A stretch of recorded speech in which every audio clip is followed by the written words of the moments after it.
Janata party chief Madhav చేపట్టిన సారథ్యం యాత్రకు ముగింపు సభకు ఆ పార్టీ జాతీయ అధ్యక్షుడు జేపీ నడ్డా విశాఖకు రానున్నారు. ఎల్లుండి జరిగే బహిరంగ సభ ఏర్పాట్లలో నేతలు నిమగ్నమయ్యారు. పూర్తి సమాచారం ఐ న్యూస్ ప్రతినిధి రాజు అందిస్తారు. ఈ నెల 14న విశాఖపట్నంలో బీజేపీ జాతీయ అధ్యక్షులు నడ్డా పర్యటించబోతున్నారు. దీనికి సంబంధించి కూడా భారీ బహిరంగ సభ అయితే ఉండబోతుంది. ఆ సభకు సంబంధించి కూడా ఏర్పాట్లు ఏ విధంగా సాగుతున్నాయి, జేపీ నడ్డా షెడ్యూల్ ఏంటి తెలుసుకునే ప్రయత్నం చేద్దాం. మనతో పాటు బీజేపీ విశాఖ జిల్లా అధ్యక్షులు పరశురామరాజు గారు ఉన్నారు. సార్ నమస్కారం. సార్ నమస్తే.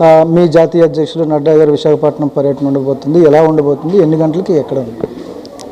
మా జాతీయ అధ్యక్షులు నడ్డా గారు 13వ తారీఖు సాయంత్రం విశాఖపట్నం రావడం జరుగుతుంది.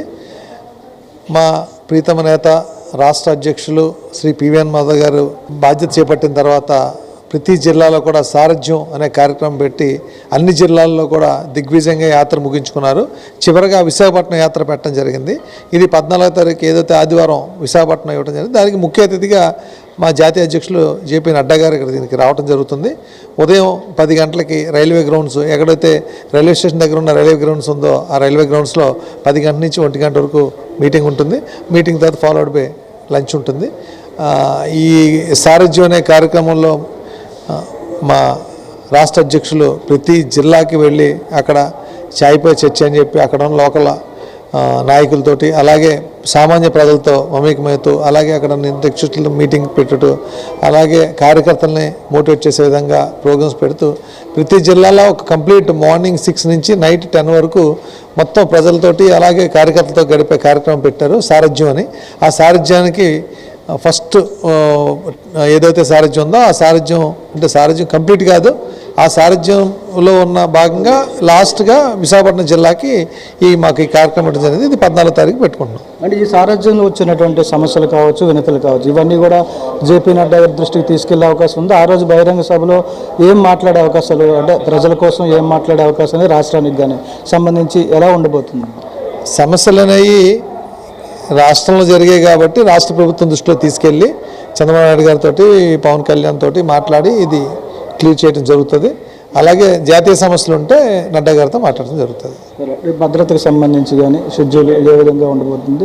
అంటే వర్షం పడుతుంది, వర్షం పడుతున్న నేపథ్యంలో పర్యటనలో ఎలాంటి మార్పులకు అవకాశం ఉందా, లేదంటే భద్రతాపరమైనటువంటి అవకాశాలు సభకి ఎంతమంది వచ్చే అవకాశాలు? సభకి 15,000 నుంచి 20,000 మంది సభకు వస్తారు. అలా భద్రతా విషయంలో చాలా కట్టుదిట్టంగా తీసుకోవడం జరుగుతుంది. ఎస్పీజీ వాళ్ళు రావడం జరుగుతుంది, Z+ కేటగిరీ కాబట్టి. అలాగే పోలీస్ డిపార్ట్మెంట్ కూడా సహకరిస్తున్నారు.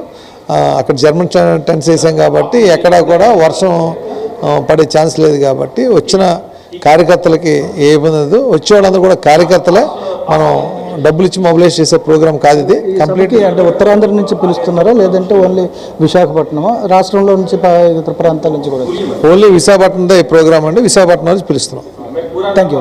ఇది మొత్తంగా చూసుకుంటే ఏదైతే పివిఎన్ మాధవ్ రాష్ట్ర అధ్యక్షుడిగా ఎన్నికైన తర్వాత చేపట్టినటువంటి జిల్లాల పర్యటన కార్యక్రమం సారథ్యం పేరుతో నిర్వహించినటువంటి కార్యక్రమాలు ఏవైతే ఉన్నాయో ఆ 26 జిల్లాలు కూడా పూర్తి చేసుకోవడం జరుగుతుంది. ఈ నెల 14న ఆదివారం విశాఖపట్నం జిల్లాలో ఈ కార్యక్రమం ముగింపు కూడా జరుగుతున్న నేపథ్యంలోనే జాతీయ అధ్యక్షుడు జేపీ నడ్డా కూడా రాబోతున్నారు. దీనికి సంబంధించి పూర్తిస్థాయి ఏర్పాట్లు జరుగుతున్నాయని చెప్పి కూడా పరశురామరాజు తెలియజేస్తున్న పరిస్థితి. అదే నేపథ్యంలోనే ఇక్కడ ఈ 26 జిల్లాలకు సంబంధించి ఏదైతే సమస్యలు వినతులు వచ్చాయో, పివిఎన్ మాధవ్ దృష్టికి వచ్చాయో వాటిని కూడా ప్రస్తావించే అవకాశాలు ఉన్నాయని చెప్పి రాబోయే రోజుల్లో పార్టీ బలోపేతానికి మరింత అవకాశాలు ఉన్న నేపథ్యంలో ఈ భారీ బహిరంగ సభని నిర్వహించడం జరుగుతుందని చెప్పి పరశురామరాజు తెలియజేస్తున్న పరిస్థితి. వీడియో